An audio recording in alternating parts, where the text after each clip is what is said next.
Excuse my notes, I'm still old school. I haven't caught up with technology. And thank you, High Point, for the coffee.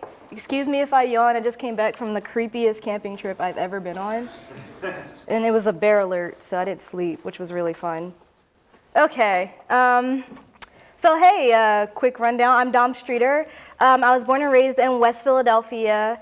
West Philadelphia, like you guys haven't heard that before. Yeah, so went to school here, went to college here, Moore College of Art over on the Parkway, studied fashion design, went on a television show called Project Runway, won that show, which was really awesome, and now I'm working full-time in fashion design and textile design, running my own business and doing really cool collaborative projects and having fun and things like that. So yeah, can you guys hear me? Because I told the mic people that I would talk like this, and I'm not doing that. Can you hear me? There's like no confirmation. Can you? I don't. I'll yell. So I just press this, right? Yes. No, I literally am technology illiterate. Don't judge me. Okay, so today I decided to talk to you guys about my understanding of what shock is. When I first heard the theme shock, it's kind of hard to work in fashion and be shocked anymore. We see a lot of like really messed up stuff all the time, so things tend to not throw us off or capture our attention that easily.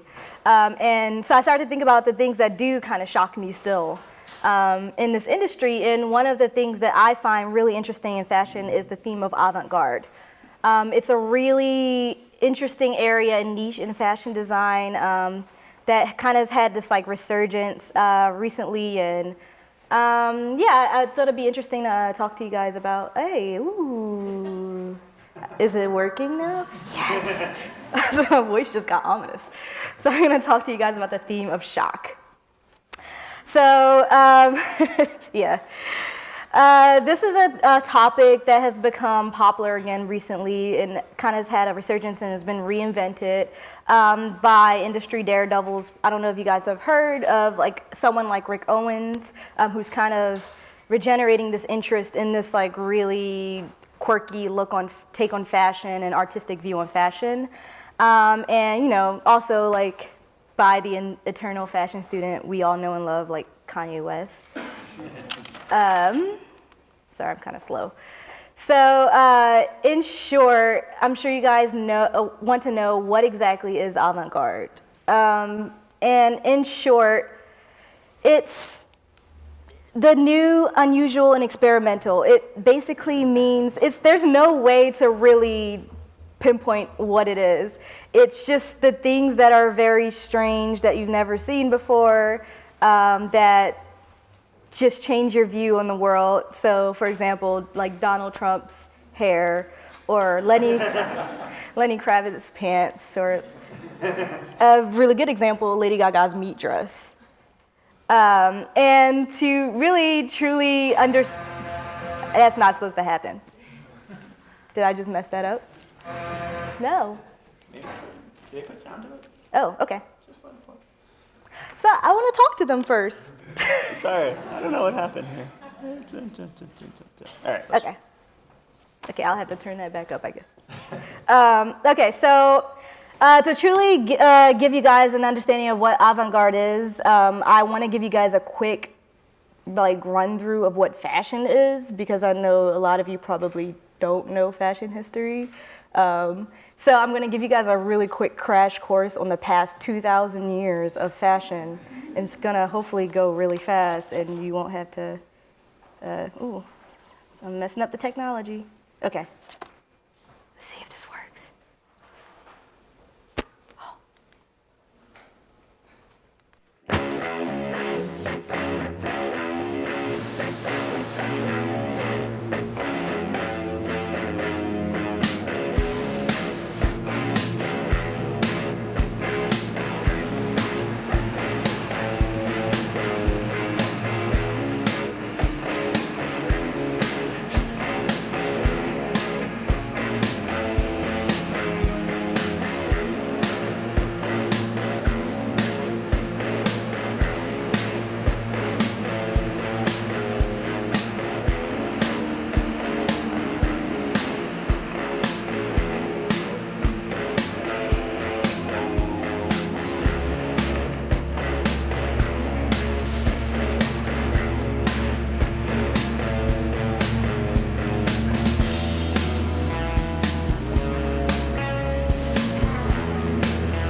Oh, thanks.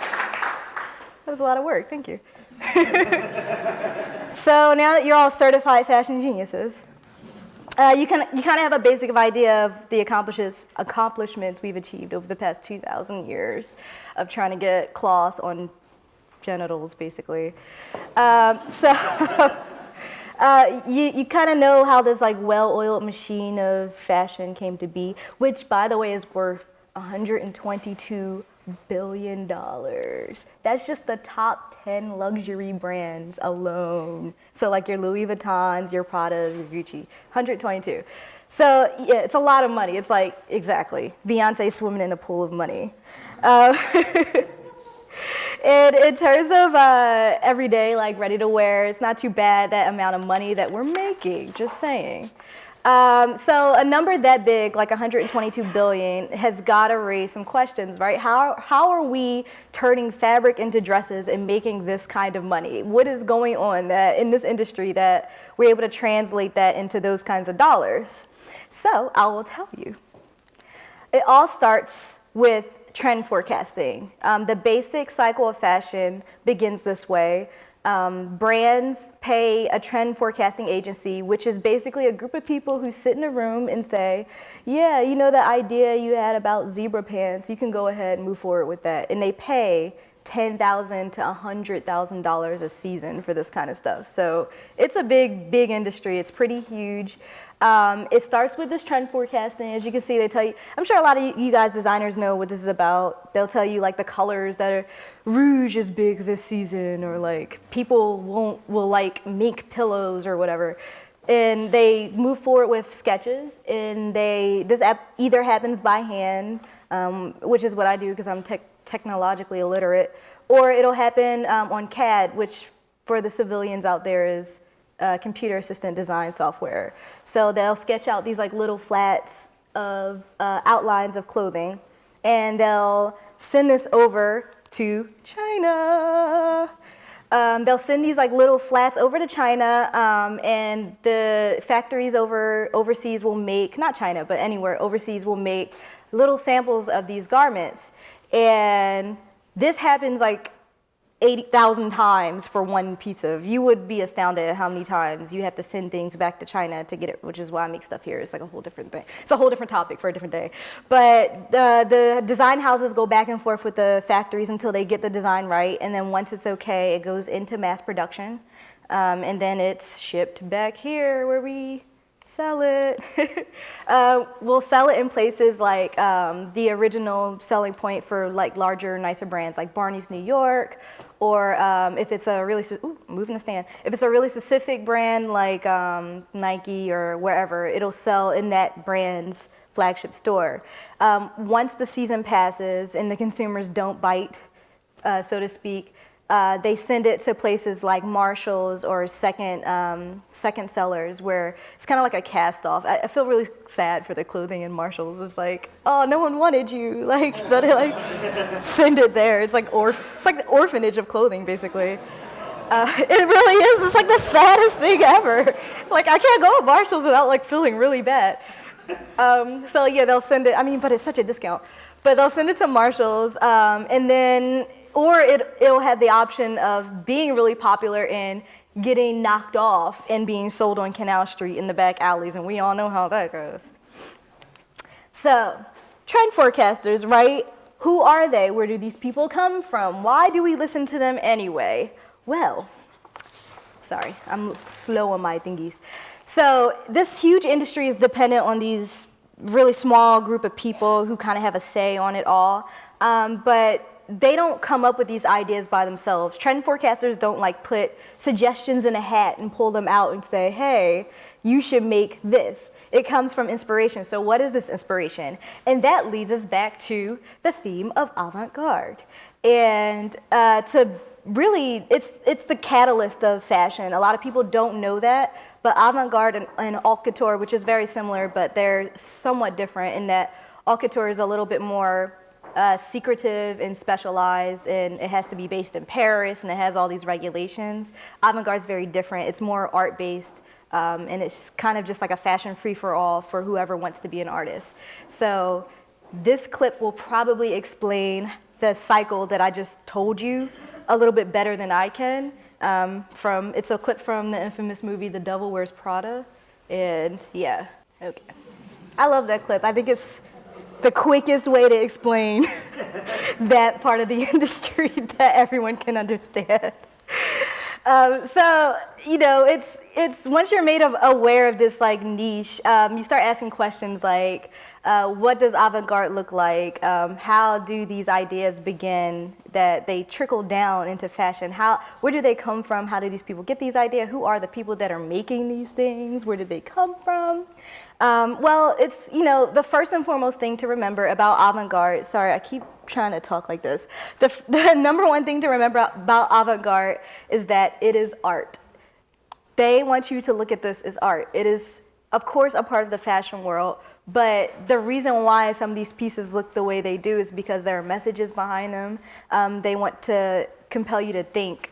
They want you to look at draping clothing differently, at how things walk the runway, how it's not just about size 0 and what's on trend. It is about making a statement and creating something that people will appreciate, that'll become iconic in its own form, in its own way.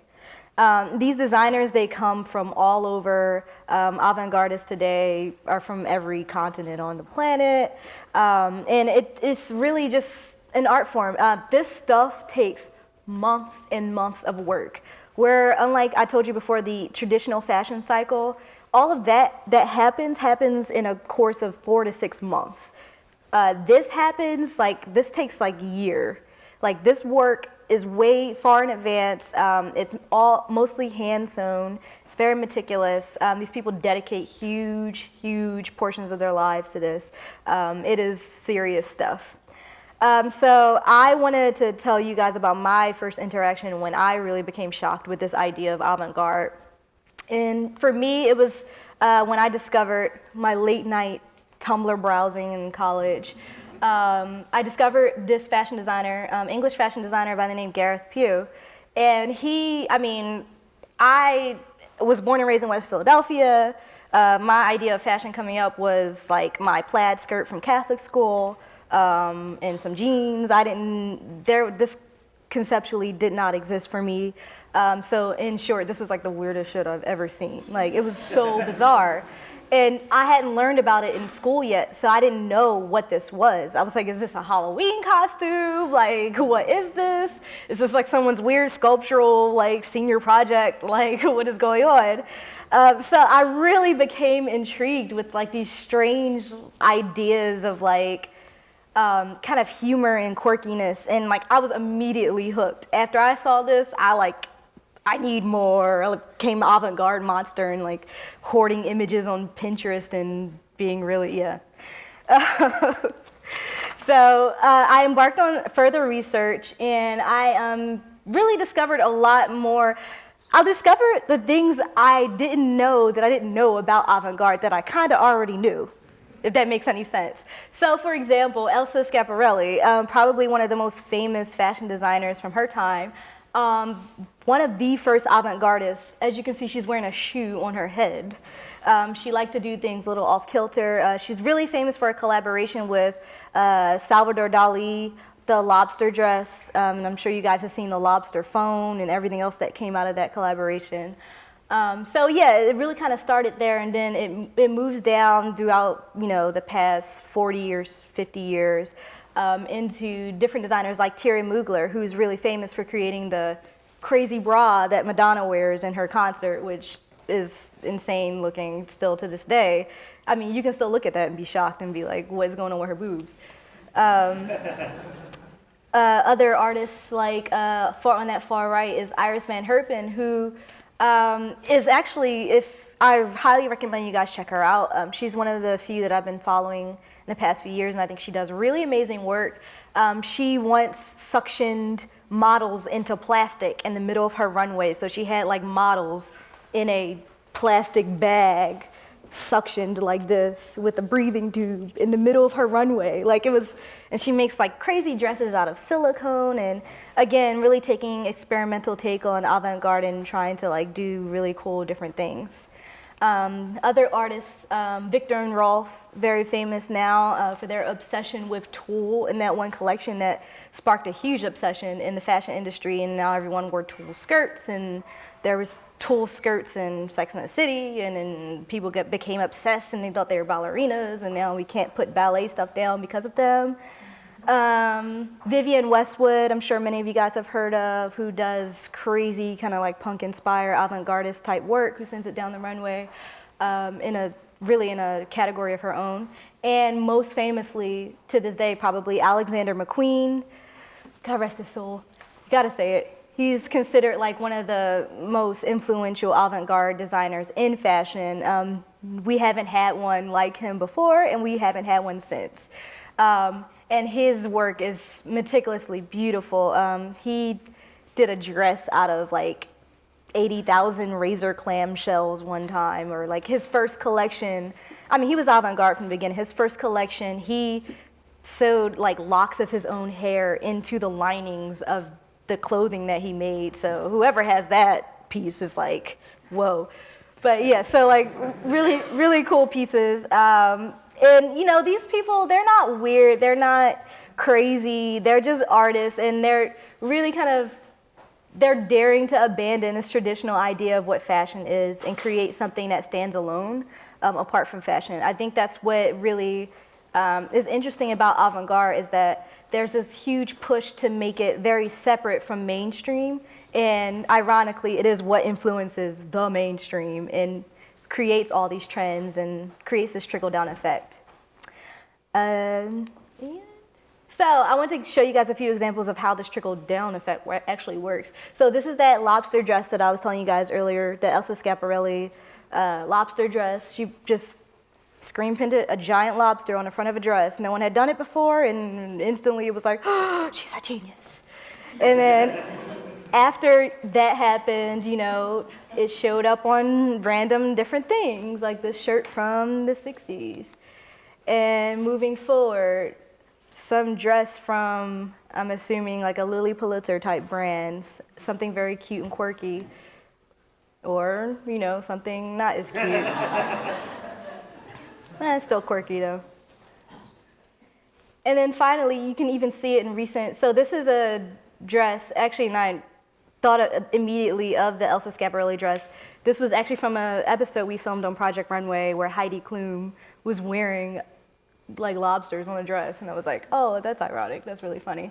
But yeah, so you can see it like really just trickles down, and it huge stretches of time. You know, avant-garde, the one interesting thing about it is it doesn't hit season to season. It takes huge chunks of time out of fashion. So whereas typical fashion trends only last a few months, avant-garde, the influence is so heavy, it lasts a really long time. This is another example of Alexander McQueen, who did a crazy collection of like autumn-winter collection where he used nothing but butterflies, and he just hand sewed like millions of butterflies onto garments, which to me is insane, because have you ever touched a butterfly? Like, those things are like toilet paper. So he like did all these like crazy influential butterfly pieces that later went on to influence other designers in how they created things like, you know, butterfly dresses, and on really cute like little fascinators that people now sell on Etsy who have no idea where the inspiration actually came from. Or like beautiful shoes by other designers. You know, designers knock off other designers. This happens all the time, especially the luxury brands like Prada. They take ideas from avant-gardists and they influence it in their collection. So don't be so impressed. It wasn't their idea first. Or like this outfit that Lady Gaga wore to an award show one day. Like it's all this, or maybe she was just going to the laundromat, I'm not sure. But all these pieces become like incredibly influenced by this like one collection that these people show. And these items are years apart, and the influence is still so heavily there. It's insane. I mean, I even had on Project Runway, I had a butterfly inspired challenge, and this challenge happened maybe 5 or 6 years after that Alexander McQueen collection. It's something that the industry is still so like obsessed with. It's really fascinating, the thought behind it. So as you can see, the like I'm just sorry, I'm like really behind on my notes and I'm just gonna talk, whatever. As you can see, the idea of it really does trickle down into the mainstream. What I found interesting about the fashion industry in the past few years is that it is almost becoming normal to be avant-garde, which I find really funny. So for example, this collection by Kanye West that everyone could not stop talking about, which I thought was fascinating. It's just the weirdest thing ever. But I'm not even sure what to call it. But he basically created this artistic. Kanye West is interesting for a number of reasons. I feel like I'm like going through 18 different talks because everything's so interesting.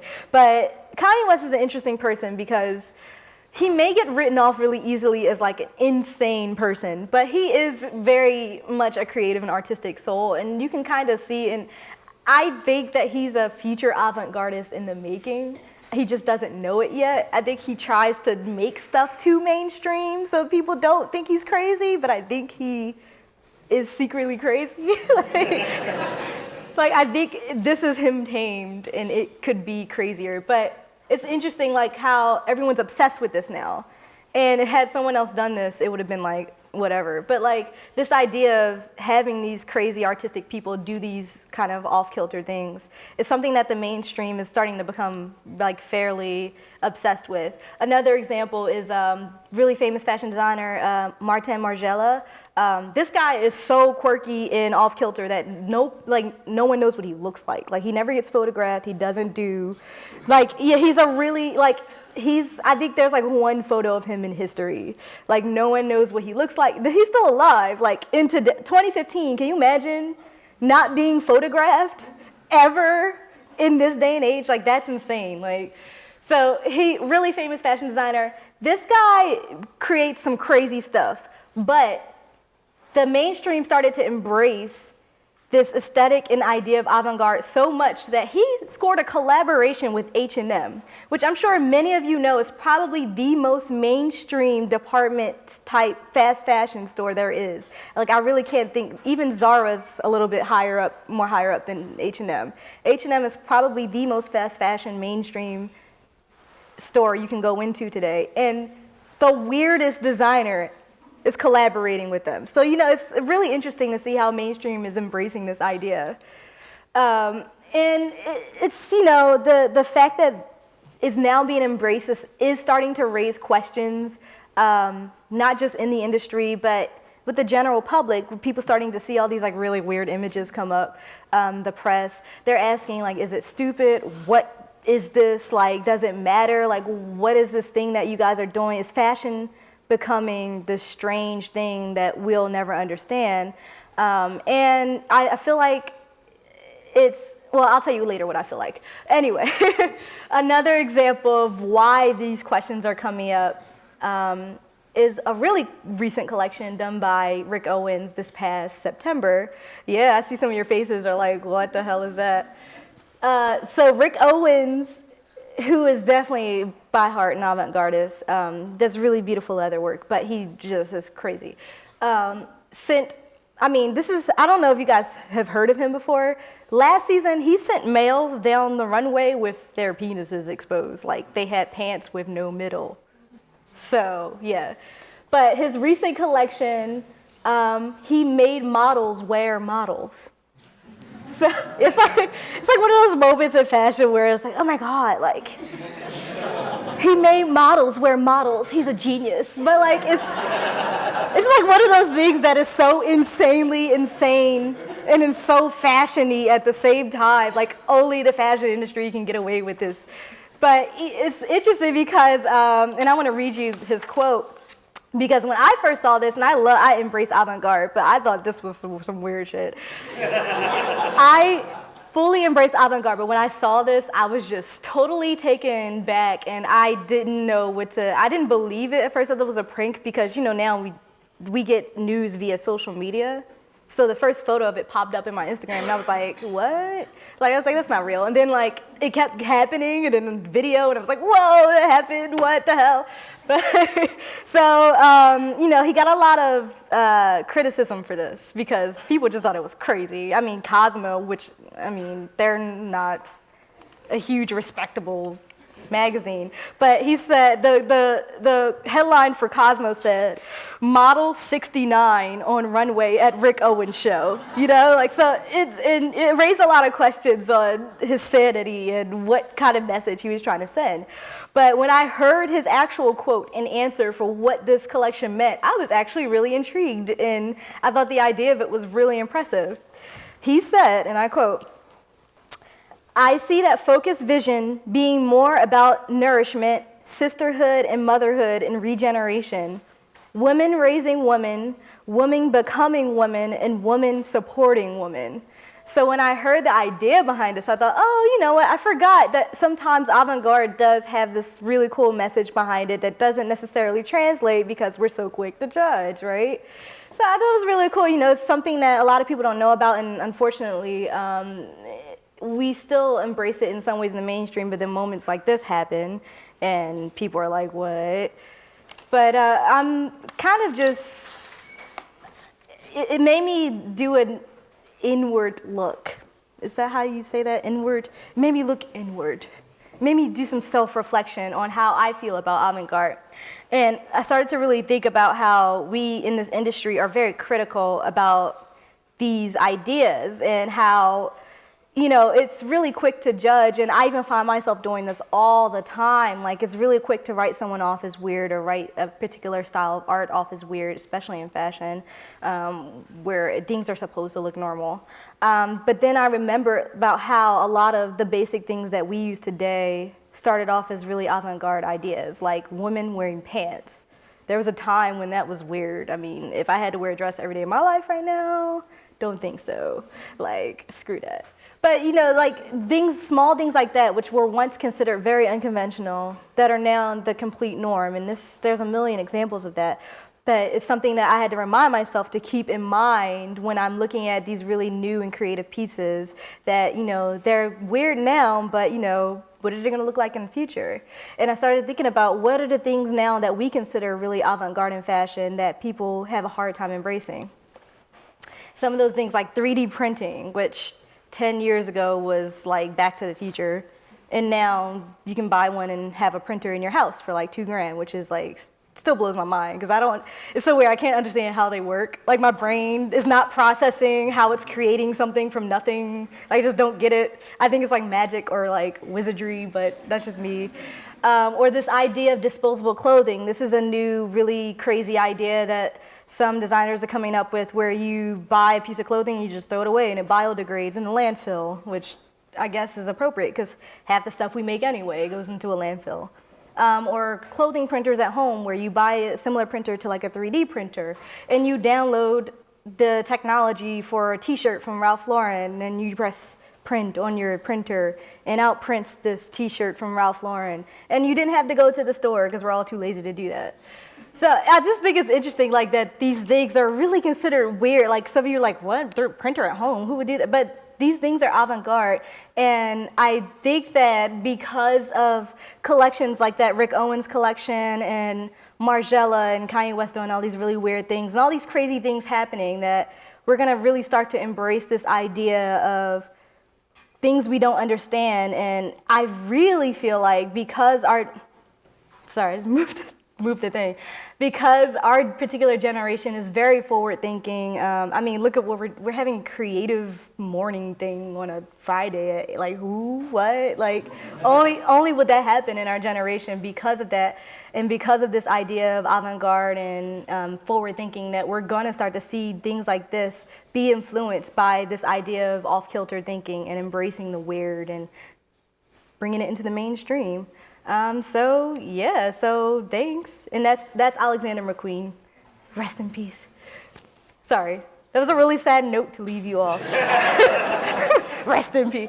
But yeah, so now that you know what avant-garde is, just go do avant-garde stuff and like be creative and be cool and embrace it. And remember, next time you see models wearing model 6090 on the runway, that there's a deeper message behind it, and fashion isn't all frou-frou. There's some smart stuff in there too, just saying. So thanks you guys. You guys are pretty cool.